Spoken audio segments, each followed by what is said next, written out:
Control your attitude. Halo teman-teman semua, balik lagi di channel ini. Kali ini kreator akan membacakan buku dari penulis Katla Malatika yang berjudul Control Your Attitude. Jika kalian ingin mendapatkan pengalaman membaca yang lebih baik lagi, silahkan kalian dapat membeli buku ini di toko buku kesayangan kalian atau kalian dapat membelinya di e-commerce langganan kalian. Terima kasih dan mari kita lanjutkan. Sikap adalah milik Anda yang sangat tak ternilai. Kabar baiknya adalah Anda tidak harus membelinya, namun Anda harus mengembangkannya. Kate Harrell. Prolog. Perilaku mencerminkan sikap mental kita. Selama 3 tahun, mulai 2011 sampai 2014, saya bekerja di balik tumpukan naskah yang dikirim penulis ke meja redaksi. Secara formalitas, jabatan saya adalah editor akuisisi di sebuah penerbitan buku yang berkantor di Yogyakarta. Saya bertugas mencari naskah terbaik untuk diterbitkan menjadi buku. Salah satu cara untuk mendapatkannya yaitu menyaring ratusan naskah yang diajukan penulis. Ketika saya menemukan naskah potensial, entah dari tumpukan email yang masuk, blog walking, atau dari cara berburu lainnya, naskah tersebut akan dibawa ke meja panas untuk dirapatkan dengan pimpinan redaksi dan editor lainnya. Di meja panas itulah, naskah yang isinya menarik dan marketable ternyata belum tentu lolos seleksi. Dia memang bukan penulis baru, tapi track record-nya buruk. Banyak cerita kalau dia sering bikin ulah di penerbit sebelah. Juga lihat deh media sosialnya.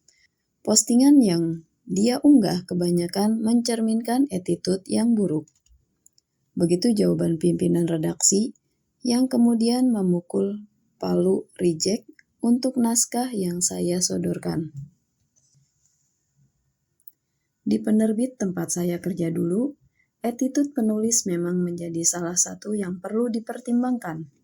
Meskipun karyanya bagus, jika penulisnya memiliki attitude yang buruk, biasanya akan berat mendapatkan ACC penerbit. Kebijakan ini tentunya tidak berlaku di semua penerbit atau dalam proses kelahiran buku-buku tertentu di tempat lain. Buktinya, tidak semua penulis memiliki attitude yang baik, bukan? Bahkan, mungkin kamu pun tidak setuju dengan kebijakan yang berlaku di penerbit saya dulu. Kamu bisa saja berpikir bahwa sikap yang kami pilih dirasa kurang tepat karena mengedepankan perspektif negatif dalam melihat attitude seseorang, dan tidak menempatkan karya secara objektif. Namun demikian, dalam kasus yang berbeda, kamu akan setuju jika attitude itu memang penting dan saya tidak ragu dengan itu. Itulah mengapa setidaknya bagi kami saat itu, attitude penulis menjadi hal penting untuk dipertimbangkan. Karena perjalanan melahirkan buku bukanlah sekedar persoalan teks yang tersampaikan kepada pembaca. Tetapi ada kerjasama yang terjalin antara penulis dengan penerbit. Attitude yang buruk bisa saja berpengaruh terhadap kelancaran sebuah kerjasama, dan kita tentunya tidak ingin terlibat dalam kerjasama yang buruk, bukan? Karena itulah attitude menjadi hal penting yang tak hanya berlaku dalam urusan menerbitkan buku.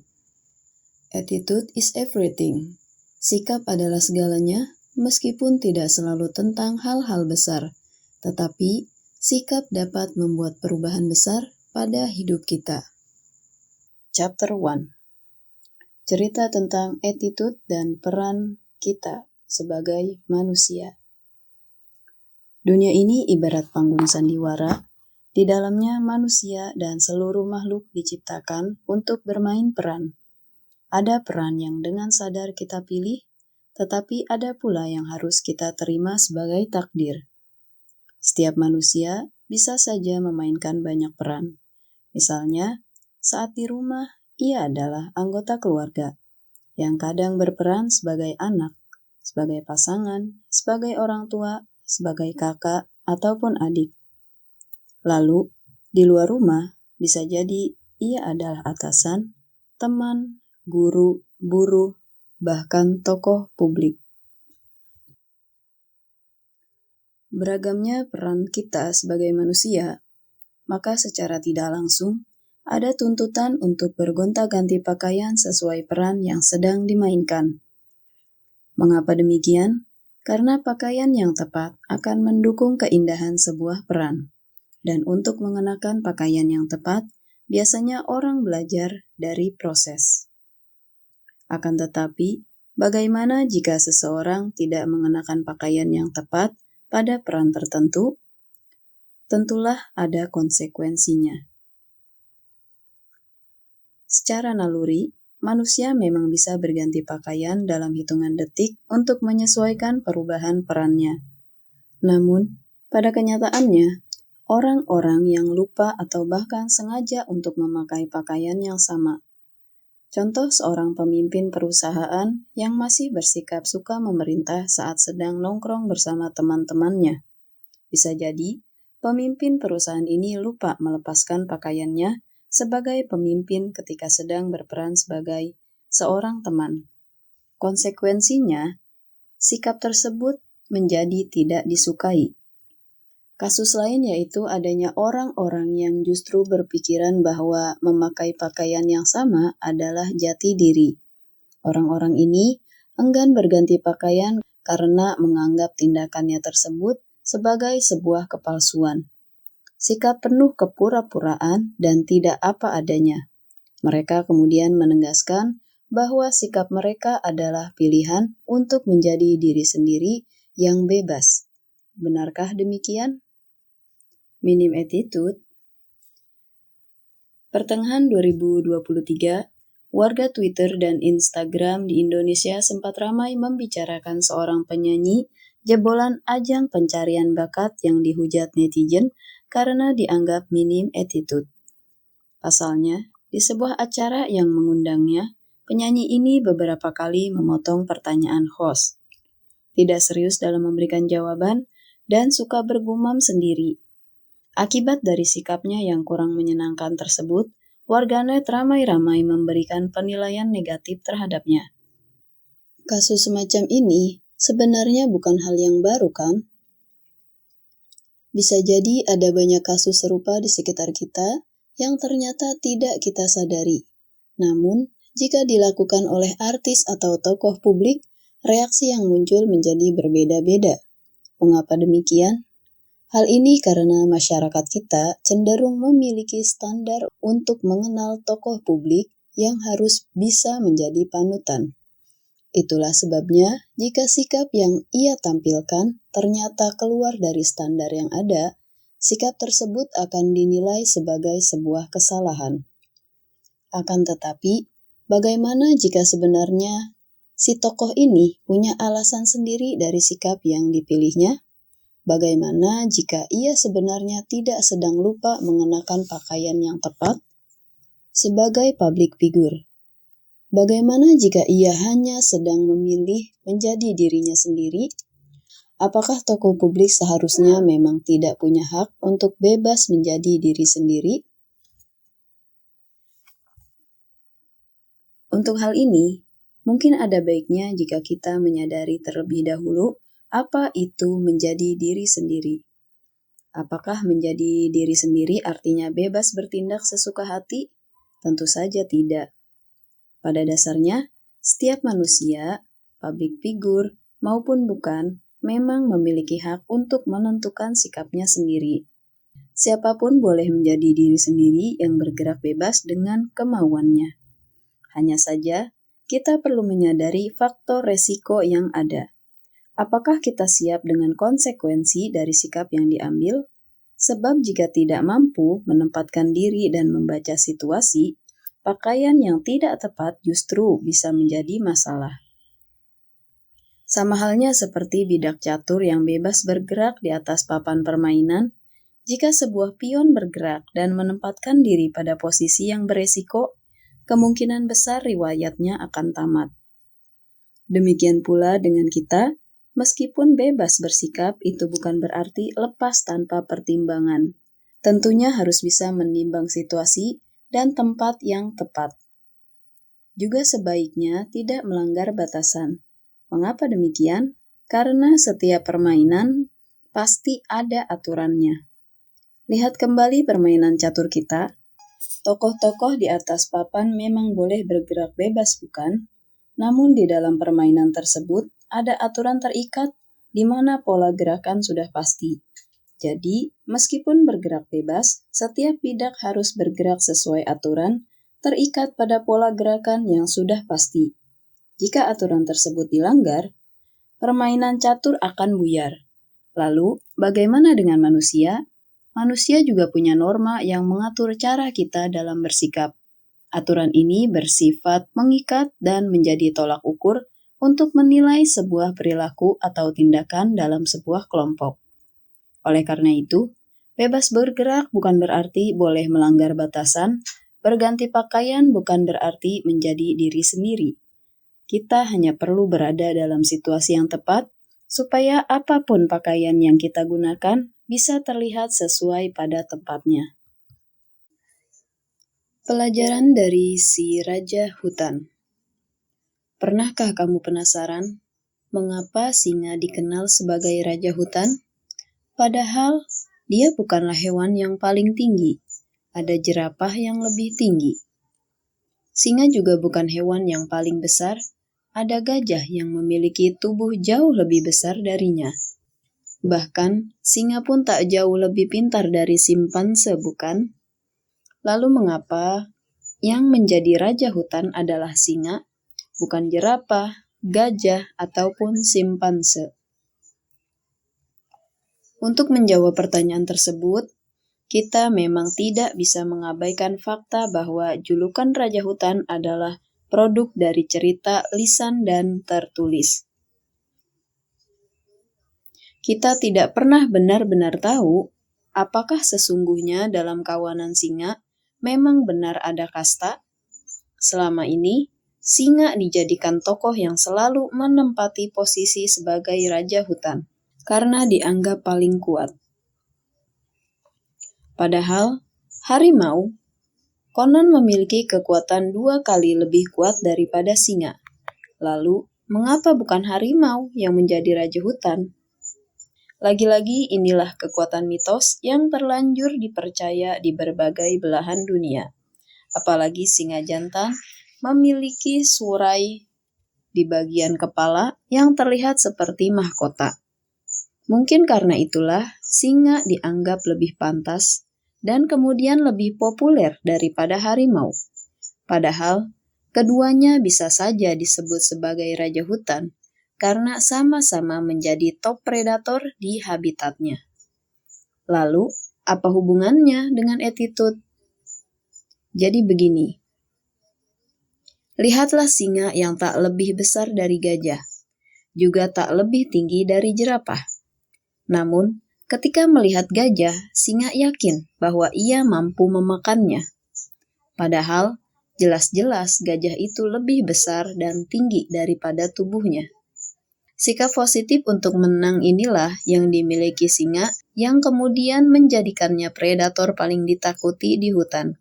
Meskipun barangkali singa sebenarnya tidak merasa sebagai raja hutan, juga bertubuh tidak lebih besar dan lebih tinggi dari lawannya, bukan? Namun ia mempunyai sikap mental untuk jadi pemenang. Tidak peduli seberapa besar masalah yang dihadapi, ia yakin bahwa ia mampu mengatasinya. Bukankah itu pula yang seharusnya kita miliki untuk tetap bertahan hidup?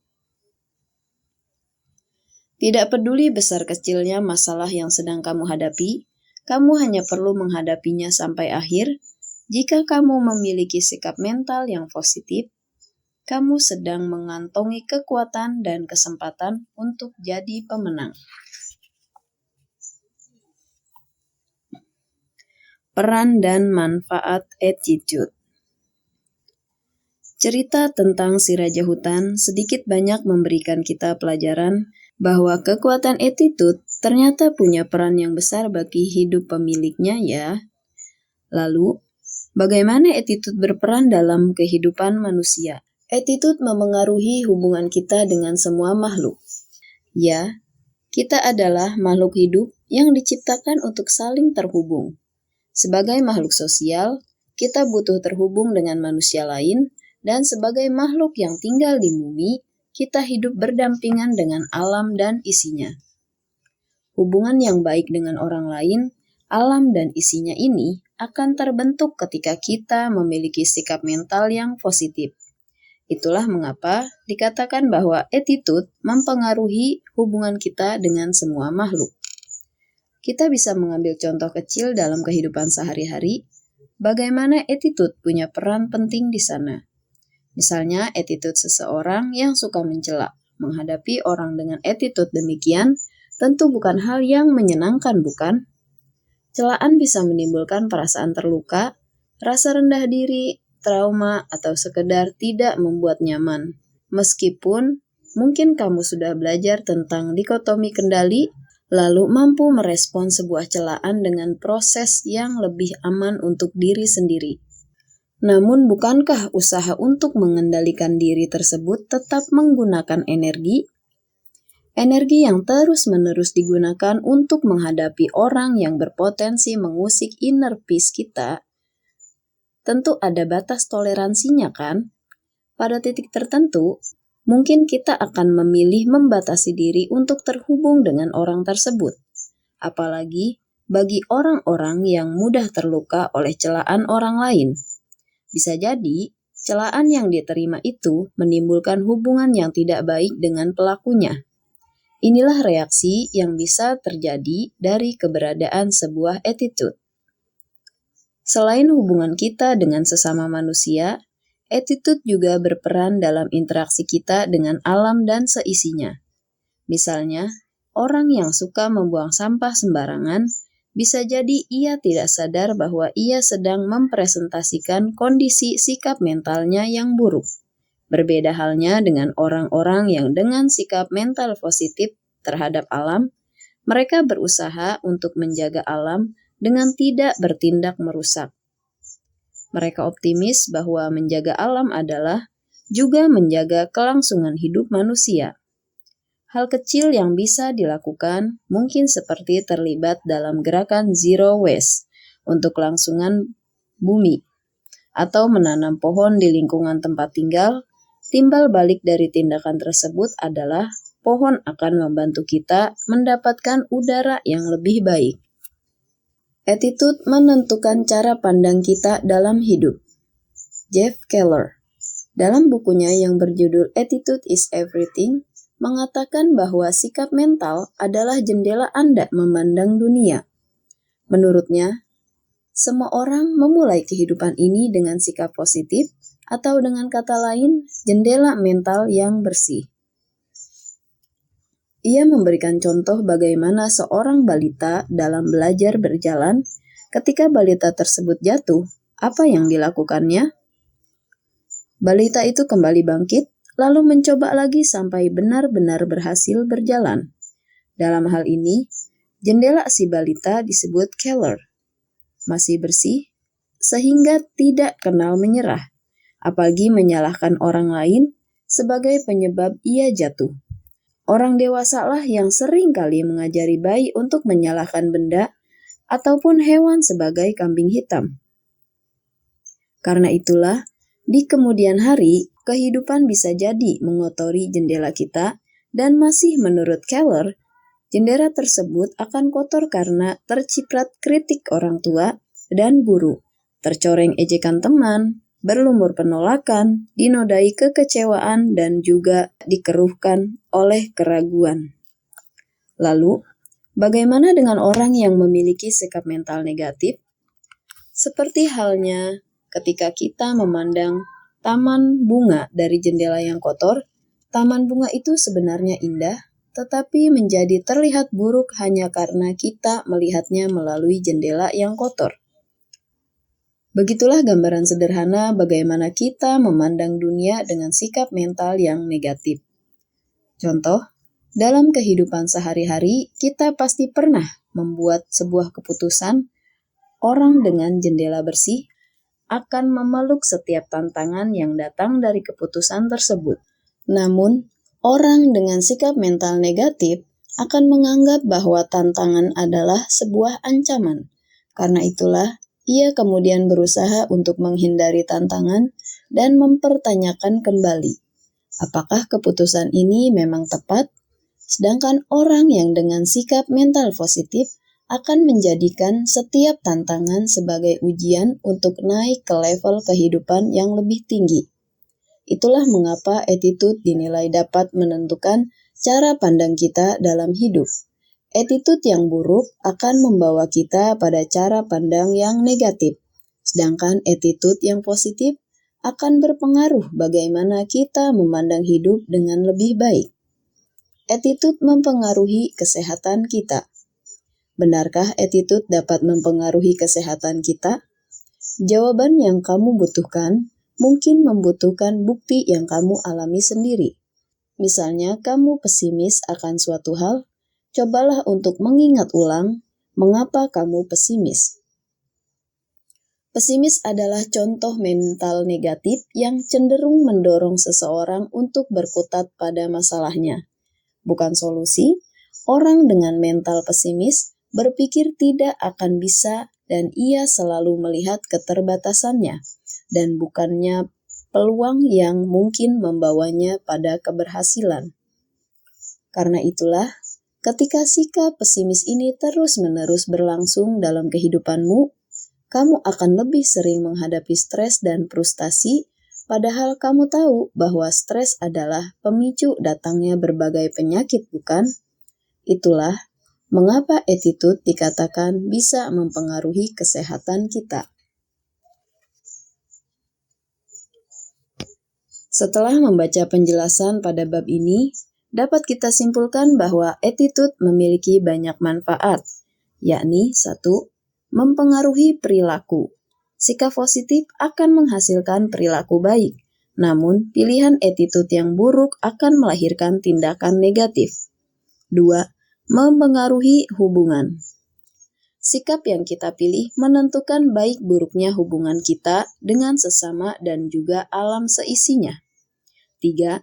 Mempengaruhi hasil. Sikap mental kita menentukan hasil akhir dari apa yang sedang kita hadapi. 4. Mempengaruhi kesehatan. Sikap positif dapat meningkatkan kesehatan mental dan fisik kita. Namun, sikap negatif justru menimbulkan stres yang pada akhirnya mengganggu kesehatan. Ingatlah bahwa masalah yang sedang kamu hadapi saat ini bisa jadi adalah peluang yang menunggumu untuk berani berjuang. Orang pesimis akan menyulitkan peluangnya, sedangkan orang optimis akan memanfaatkan peluang dari kesulitannya. Jadi, tentukanlah sikapmu.